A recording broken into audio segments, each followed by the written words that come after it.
Jake Morrison was having a bad day. The mining equipment on Series 7 had broken down again, and his commanding officer was yelling at everyone.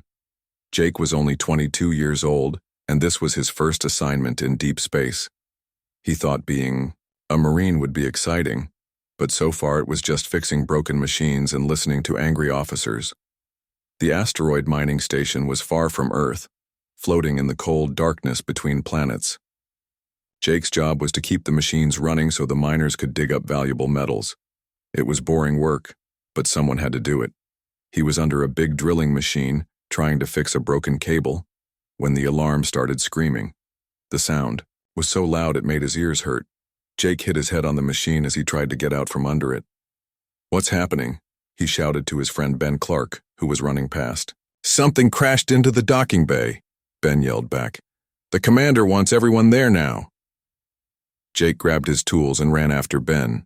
The docking bay was a mess. There was twisted metal everywhere and smoke in the air. In the middle of all the damage was something that looked like a small spaceship, but it was shaped like nothing Jake had ever seen before.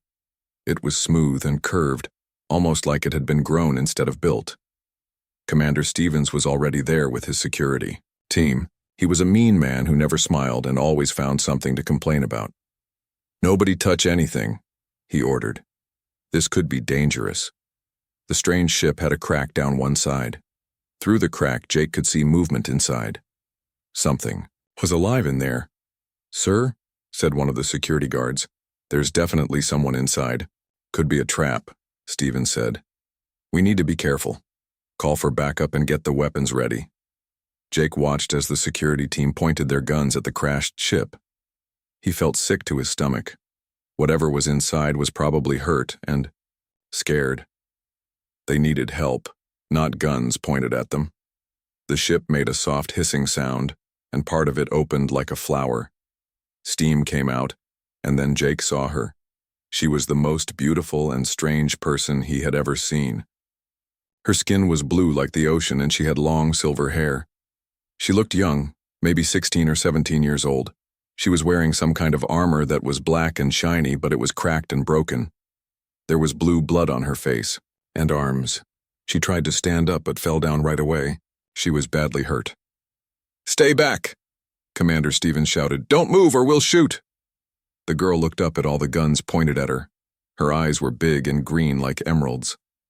Jake could see that she was terrified. She said something in a language he didn't understand. Her voice was soft and musical, even though she was obviously in pain.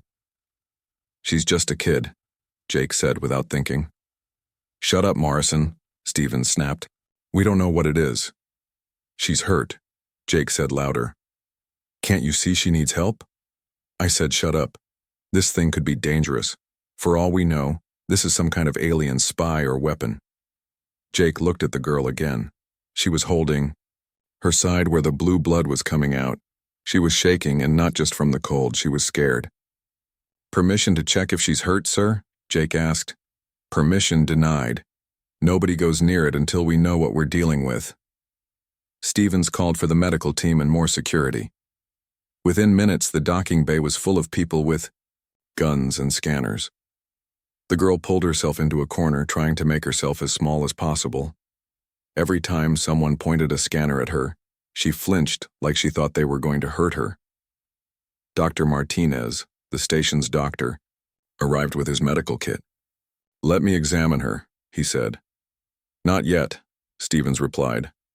"We need to make sure she's not carrying any diseases or weapons first." "She's bleeding to death," Dr. Martinez protested. "That's not my problem. My job is to protect this station and everyone on it." Jake couldn't stand it anymore. The girl was obviously dying, and Stevens was more worried about following rules than saving a life. Jake had joined the Marines to help people, not to watch them die. When everyone was busy arguing about what to do, Jake quietly moved closer to the girl. She saw him coming and tried to crawl away, but she was too weak. "It's okay," Jake said softly, holding up his hands to show he wasn't carrying any weapons. "I want to help you." She didn't understand his words, but something in his voice must have calmed her down. She stopped trying to get away and just watched him with those big green eyes. Jake pulled out his emergency medical kit. It wasn't much, just some bandages and pain medicine, but it was better than nothing. He slowly reached toward her wounded. Saichi grabbed his wrist with surprising strength. Her hand was warm, and Jake could feel how scared she was, but after a moment she let go and let him help her. The wound was deep, but Jake had learned basic first aid in Marine training. He cleaned it as best he could and wrapped it with bandages. The girl winced, but didn't cry out. She was tougher. Then she looked. Morrison! Stevens had noticed what Jake was doing. Get away from that thing right now.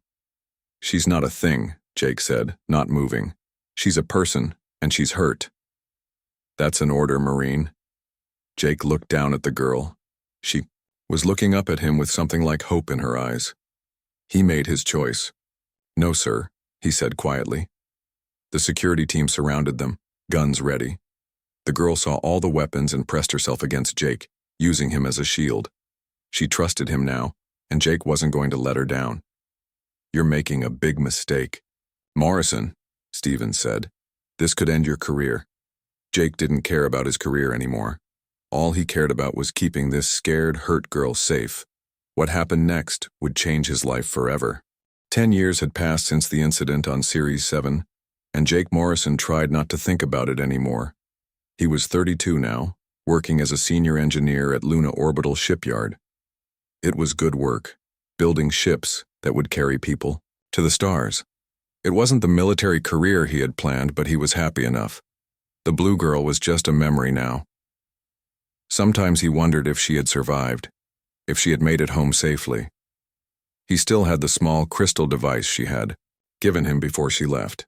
It sat on his desk at work, usually dark and cold. But sometimes, late at night, it would glow with a soft blue light. Jake never understood why. Everything changed on a Tuesday morning in March. Jake was drinking coffee and checking the work schedule when his friend Ben Clark came running into the engineering office. Ben was a scientist now, studying alien life forms. He looked excited and scared at the same time. Jake, you need to see this, Ben said, turning on the big screen on the wall. Dilan, screen showed space near the edge of the solar system. At first, Jake didn't see anything unusual. Then Ben pointed to a group of dots near Pluto. What am I looking at? Jake asked. Ships, Ben said. Lots of them. They appeared about an hour ago. Jake looked closer. The dots were getting bigger as the cameras zoomed in. What he saw made his coffee cup slip from his hands and crashed to the floor. The ships were beautiful. They looked like they were made of light and crystal, curving and flowing like living things. Jake had never seen anything like them except once before, 10 years ago. How many? Jake asked quietly. About 50 ships, including some that are really big. Bigger than anything we've ever built. Jake's hand started shaking. The crystal on his desk was glowing brighter than it ever had before. What do they want? Jake asked. Before Ben could answer, the screen changed. A communication was coming in from the alien fleet. The face that appeared on the screen made Jake's heart stop. She was older now, but Jake recognized her immediately. The blue skin, the silver hair, the green eyes. She was wearing a crown made of the same crystal material as her ships. She looked like a queen. People of Earth, she said in perfect English. I am Empress Zara Veltar of the Kalari Empire. I come in peace, seeking to speak with one of your people. I request a meeting with Jake Morrison of Earth. The communication ended, leaving Jake staring at the blank screen. Ben was looking at him with his mouth open. Jake, Ben said slowly. How does an alien empress know your name? Within an hour, Jake's quiet life was over. Military vehicles surrounded his apartment. Soldiers in black uniforms were asking him questions he couldn't answer. Admiral Foster, the head of Earth's defense forces, wanted to know everything about his connection to the aliens. I helped an injured girl 10 years ago, Jake explained for the 10th time. She was just a kid who needed medical help. And now she's an empress with 50 warships, Admiral Foster said. He was a big man with gray hair and suspicious eyes. That's quite a coincidence, don't you think? I don't know what to think, Jake said honestly. They brought him to the space station where Earth's leaders were meeting to discuss the alien arrival. Everyone was scared. Earth had made contact with other alien species before, but never like this. Usually, first contact happened slowly, with lots of talking and careful steps. This was different. This was 50 warships appearing without warning. Some people thought it was an invasion. Others thought it was a trap. Everyone agreed that Jake was the key to understanding what the aliens wanted. The meeting was set up in the main conference room of the space station. Jake sat at a big table with all the important people from Earth's government. Admiral Foster was there, along with President Martinez and several other officials Jake didn't recognize. When the alien ship docked with the station, Jake felt his heart beating so fast he thought it might explode. The crystal device in his pocket was so hot it was almost burning him. The airlock opened and they came in. There were 6 of them, all tall and graceful with blue skin and silver hair. They wore flowing robes that seemed to move on their own. But Jake only had eyes for the one in the middle. Zara had grown up. She was taller now, and her face had lost the softness of youth. She moved like someone who was used to being in command. But when she saw Jake, her serious expression changed. For just a moment, she smiled like the scared girl he had helped so long ago. "Hello, old friend," she said, walking straight to Jake and ignoring everyone else in the room. "I told you I would not forget." The Earth officials were shocked. This powerful alien empress was treating Jake like an old friend. Admiral Foster started to say something, but Zara held up her hand to stop him. "Jake Morrison," she said, "you once showed kindness to a stranger who needed help. That act of compassion saved not just my life, but the future of my entire people." "I just did what anyone would do," Jake said quietly. "No," Zara said, shaking her head. "Not anyone. Most beings, when faced with something they don't understand, choose fear over kindness. You chose differently. You saw a person in need, not an alien threat." She turned to address the room. 10 years ago, I was fleeing from those who had murdered my family and destroyed my homeworld. I was alone, injured, and lost. Your Jake Morrison risked his career and his safety to help me. He asked for nothing in return. President Martinez leaned forward. "Why are you here now? What do you want from Earth?" Zara's expression became serious again. "I am here because a great danger is coming. A species called the Vexhi is moving through this part of the galaxy, destroying everything in their path. They consume entire worlds, leaving nothing behind." "And you want our help?" Admiral Foster asked suspiciously. "No," Zara said. "I want to help you. Earth is directly in their path. Your people will be destroyed unless you accept my protection." The room erupted in arguments. Some officials thought it was a trick. Others were scared of the unknown threat. Jake just sat there, looking at Zara and remembering the frightened girl who had trusted him with her life. "There's more," Zara continued, when the room quieted down. "I offer not just protection but partnership. The Kalari Empire spans dozens of worlds. We have technology that could advance your civilization by centuries. We offer trade, knowledge, and friendship." "What's the catch?" Admiral Foster demanded. Zara looked directly at Jake. "I want Jake Morrison to serve as my personal advisor and cultural liaison. He understands both our peoples. He can help build the bridge between our civilizations." Jake felt everyone's eyes on him. The scared part of him wanted to run away and go back to his quiet life fixing ships. But the part of him that had helped a blue girl 10 years ago knew what he had to do. "I need time to think," Jake said. Zara nodded. "Of course. But do not take too long. The Vexhi will not wait for your decision." As the meeting ended and the aliens prepared to leave, Zara approached Jake one more time. "The crystal I gave you," she said quietly. "Do you still have it?" Jake pulled the device from his pocket. It was glowing bright blue now. "It was a beacon," Zara explained. "I always knew where you were. In all the years I spent building my empire, fighting wars and making difficult decisions, I never forgot the human who showed me that goodness still existed in the universe." She touched his hand gently. I hope you will trust me the way I once trusted you. Then she was gone, leaving Jake with the most important decision of his life. The next few days were chaos. Earth's government couldn't agree on what to do about Zara's offer. Half the officials thought it was too good to be true. The other half were terrified of the alien threat she had warned them about. Jake found himself at the center of every argument. Some people called him a hero for making first contact. Others called him a traitor for trusting aliens. Admiral Foster was the loudest voice against accepting Zara's help. This is obviously an invasion, Foster said during one heated meeting. They show up with 50 warships and claim they want to help us? It's the oldest trick in the book. Commander Lisa Park disagreed. She was younger than Foster and more open to new ideas. What if she's telling the truth?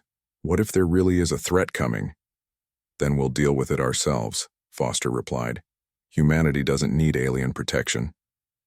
Jake listened to the arguments but said little. He was thinking about the scared girl he had helped years ago. That girl had grown up to become an empress, but when she looked at him, he still saw traces of the person she used to be. On the third day, Zara sent another message. This time, she invited Jake to visit her flagship. Admiral Foster tried to stop him, but President Martinez overruled him. Morrison is our only connection to these aliens, the president said.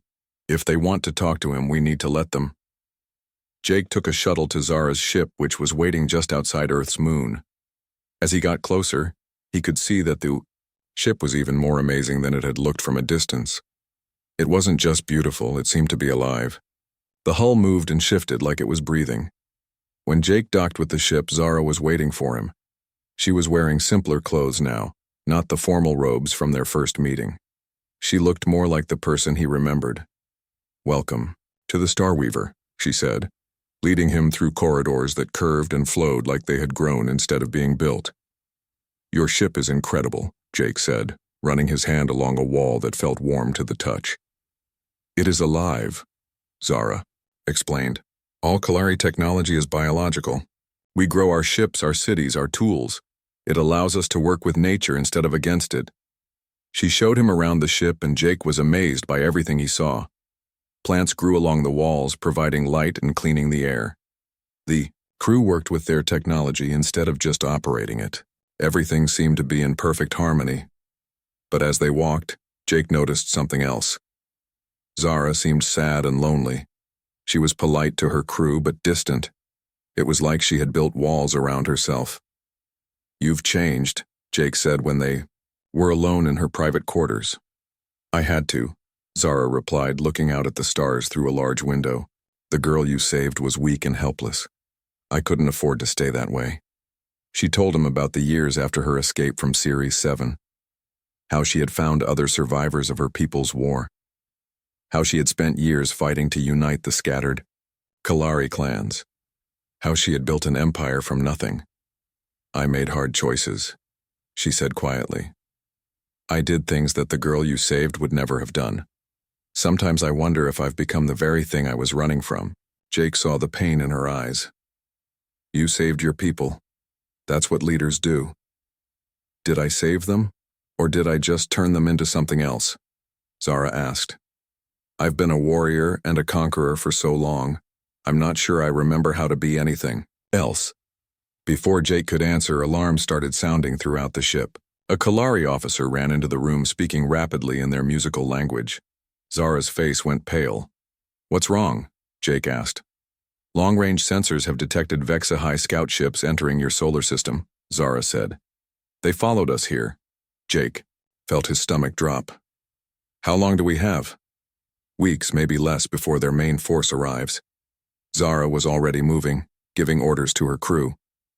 I have to warn your people. But when they contacted Earth, Admiral Foster refused to believe the threat was real. This is exactly what I expected, Foster said over the communication link. First they offer to help us, then they create a fake emergency to make us dependent on them. It's a classic manipulation.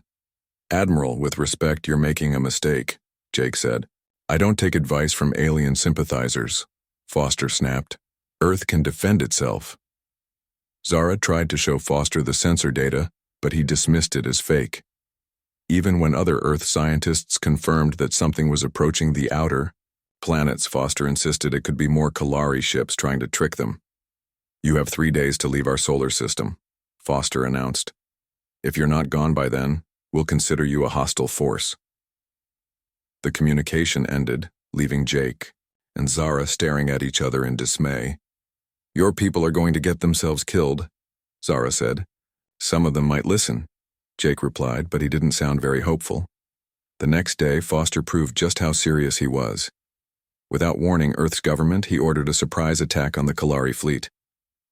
20 Earth warships came out of hiding behind the moon and opened fire.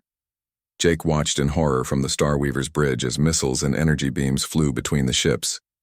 The Earth ships were fast and well-armed, but they were no match for Kalari technology. The organic ships seemed to heal themselves when they were damaged. Their weapons were more precise and powerful than anything Earth had built. In less than 10 minutes, 5 Earth ships had been destroyed and the rest were badly damaged. The Kalari could have wiped out the entire human fleet, but Zara held them back. "Stop firing," she ordered her ships.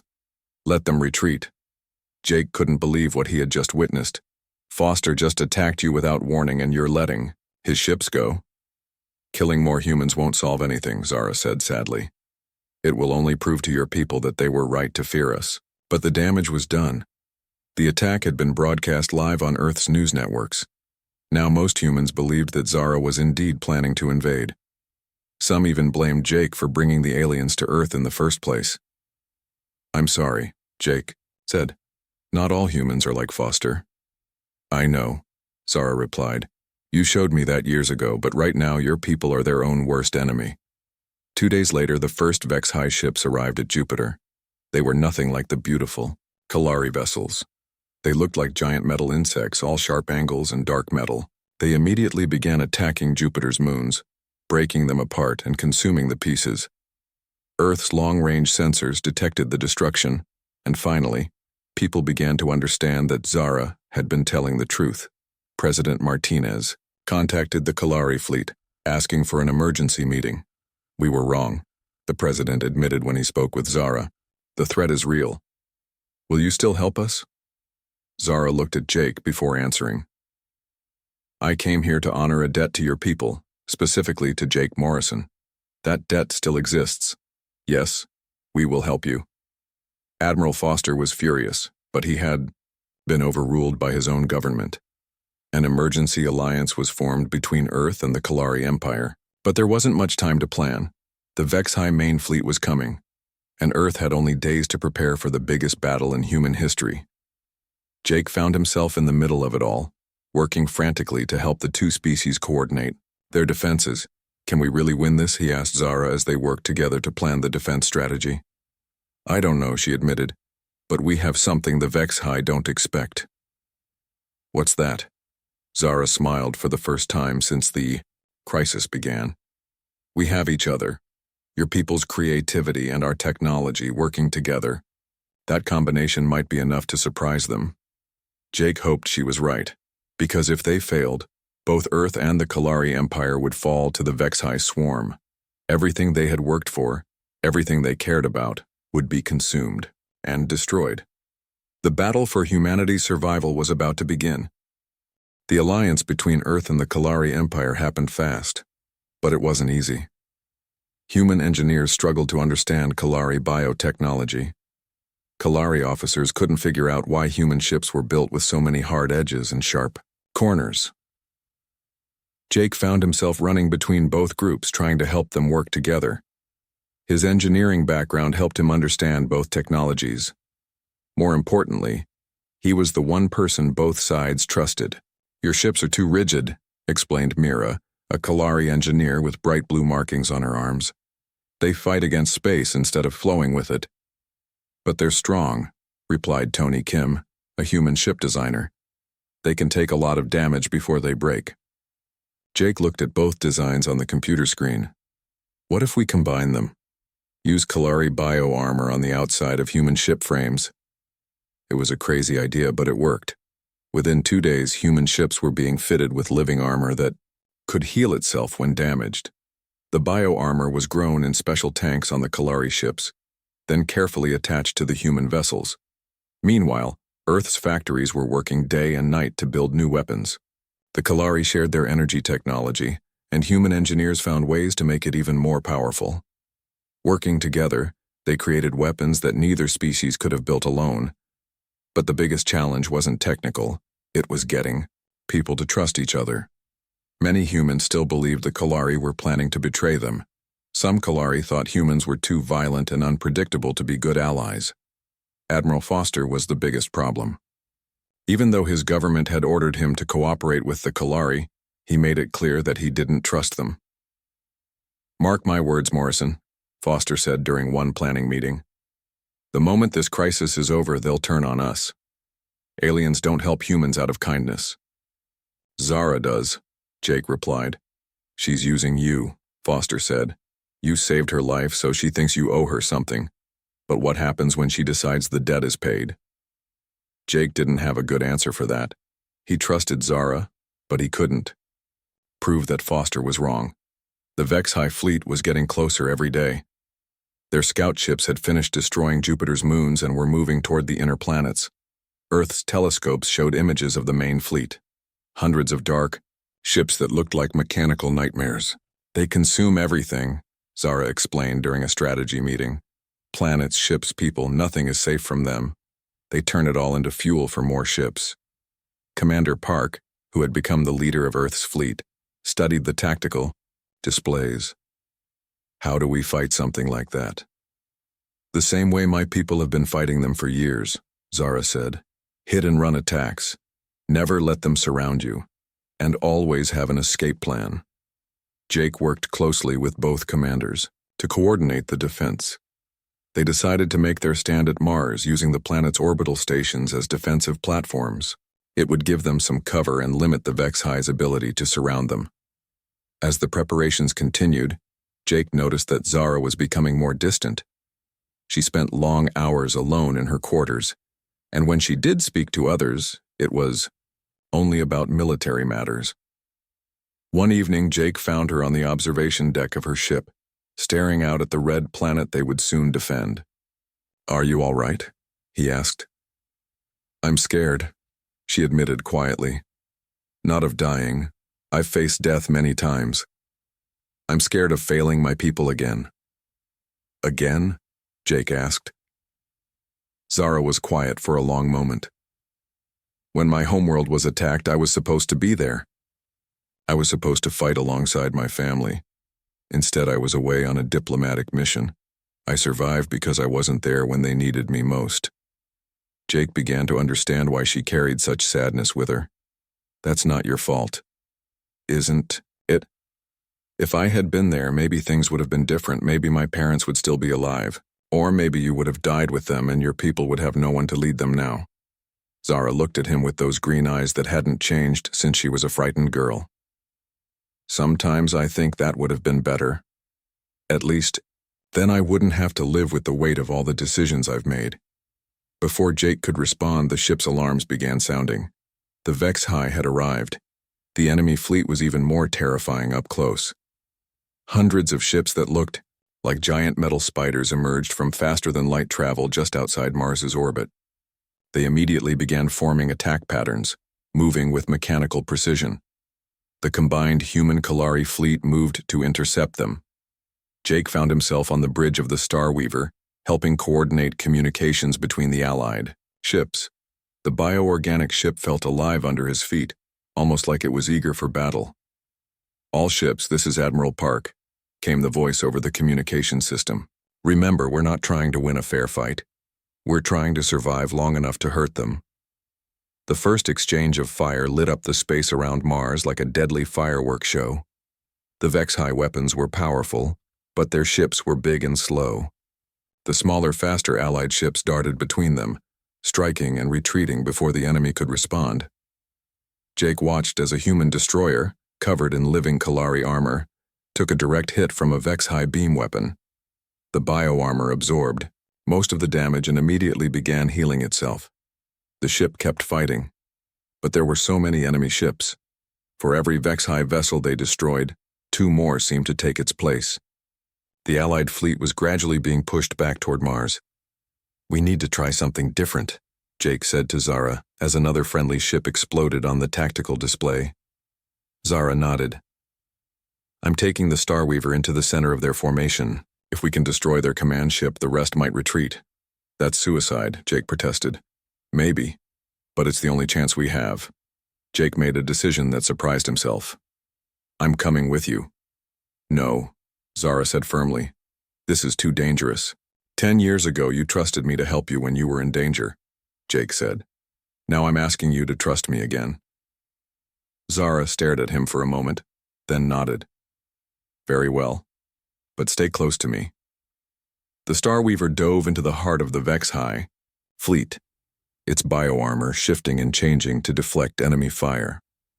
Other Kalari ships followed, creating a protective formation around their flagship.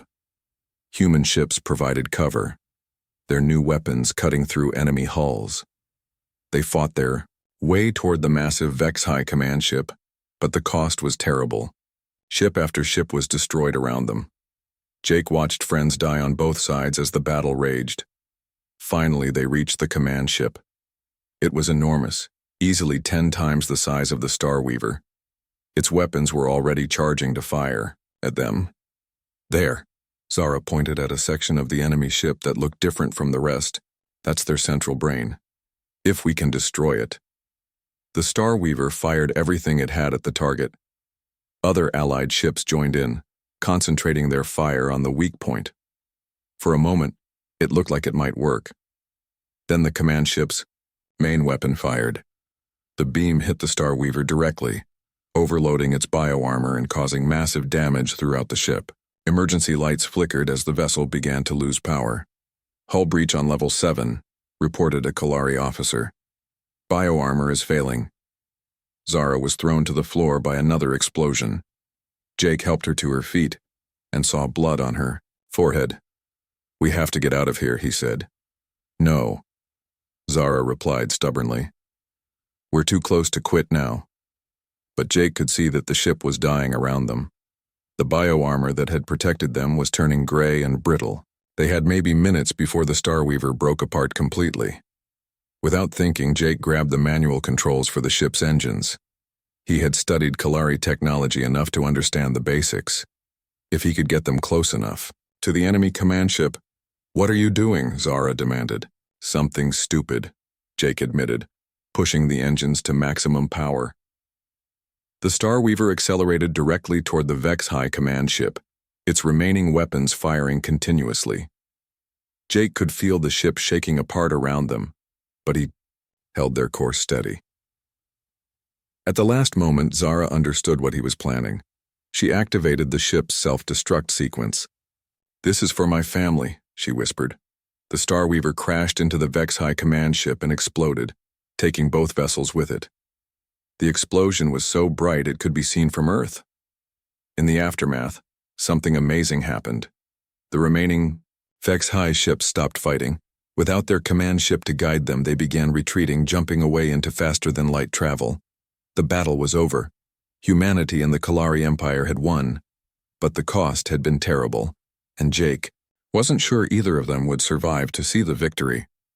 Jake woke up in a hospital bed with his head pounding and his arm in a cast. For a moment, he couldn't remember where he was or what had happened. Then it all came rushing back. The battle, the Starweaver, the explosion. "You're awake," said a familiar voice. Ben Clark was sitting in a chair next to the bed, looking tired but relieved. "We weren't sure you were going to make it." "How long was I out?" Jake asked, his throat dry and scratchy. 3 days. "You had a concussion and some broken bones, but the doctors say you'll be fine." Jake tried to sit up, but pain shot through his chest. "What about Zara? Is she—" Ben's expression grew serious. "She's alive, but barely. The Kalari rescue teams found both of you in an escape pod. She was hurt worse than you were." Jake felt relief wash over him. They had survived. Somehow, impossibly, they had both survived. "The battle?" Jake asked. "We won," Ben said with a tired smile. The Vexi retreated after their command ship was destroyed. You and Zara saved everyone. Over the next few days, Jake learned what had happened after the explosion. The Starweaver's sacrifice had not only destroyed the enemy command ship, but had also shown both humans and Kalari that they could trust each other completely. When rescue ships arrived at the wreckage, human and Kalari crews worked together to save survivors from both species. Admiral Foster, who had opposed the alliance from the beginning, publicly apologized for his mistakes. "I was wrong," he admitted, in a broadcast to both worlds. "These aren't invaders or enemies, they're our allies, and they proved it by bleeding alongside us." When Jake was finally able to get out of bed, he went to visit Zara in the medical bay of a Kalari hospital ship. She looked small and fragile in the biomedical pod that was helping her heal. Her blue skin was pale, and there were healing scars on her face and arms. "Hello, old friend," she said weakly when she saw him. It was the same greeting she had used when they reunited, but now it carried deeper meaning. "How are you feeling?" Jake asked, pulling a chair close to her bed. "Like I've been blown up," Zara said with a small smile. "But I'm alive, thanks to you, again." "We saved each other," Jake corrected, "just like partners should." They talked for hours about everything that had happened. The battle had changed both of them. Zara seemed lighter somehow, like the weight she had been carrying for years was finally lifting. "I spent so long trying to make up for not being there when my family died," she said. "But yesterday I was exactly where I needed to be. We both were." "What happens now?" Jake asked. Zara's eyes brightened. "Now we build something new. Earth and the Kalari Empire have decided to form a permanent alliance. We're going to share technology, establish joint colonies, and defend each other against future threats." "And us?" Jake asked quietly. Zara reached out and took his hand. "I have a confession to make. Over the years, while I was building my empire and fighting wars, I never stopped thinking about you. Not just because you saved my life, but because of who you are. You showed me that kindness and strength could exist in the same person." Jake felt his heart racing. "Zara, I know it's complicated," she continued. "I'm an alien empress and you're a human engineer. Our peoples are just learning to trust each other, but I want to try. If you're willing." Jake looked into those green eyes that had first looked at him with fear and desperation 10 years ago. Now they were filled with hope and something deeper. "I'd like that," he said simply. 6 months later, Jake stood on the observation deck of New Harmony Station, the first joint human Kalari space station. It orbited halfway between Earth and Mars, a symbol of the cooperation between their two species. The station itself was a marvel of combined technology.